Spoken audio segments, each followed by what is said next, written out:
one of your homeworks was a set of multiple choice.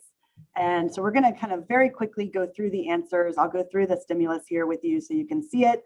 And we will talk through why the correct answer was correct.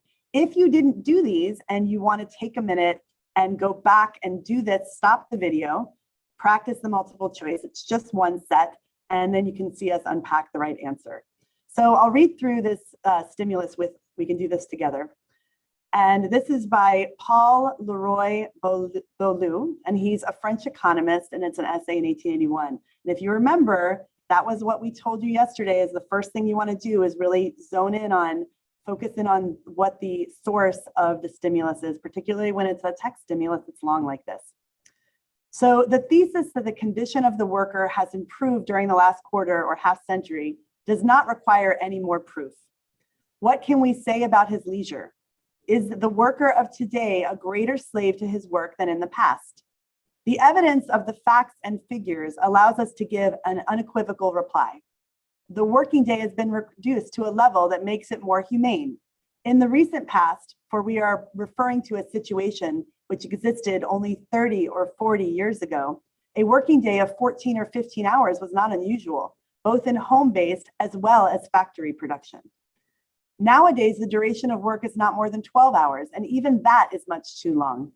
French law has fixed it at this figure. Swiss law has reduced it to 11 hours.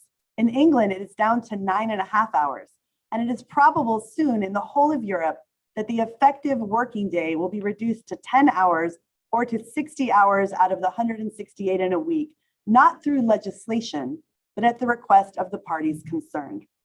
The facts that we have put together show quite clearly that all classes of nation have participated in the general progress, and that the working class has particularly benefited in the triple sense of an improvement in their material well-being, an increase in security, and the growth of leisure.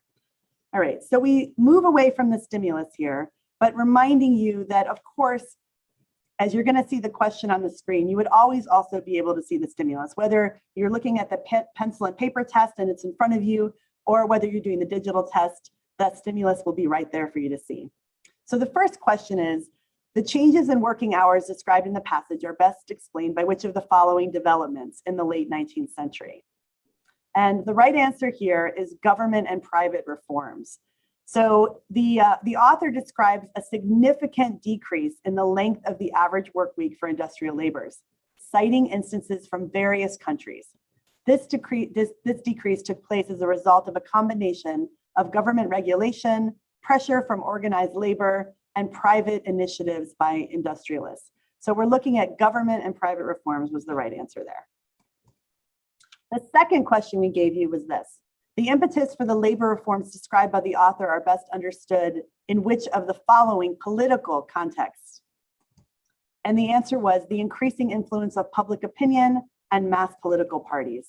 So the author describes reductions in working hours. Such reductions were in part the result of public opinion, mass political parties. This is all from our course and exam description.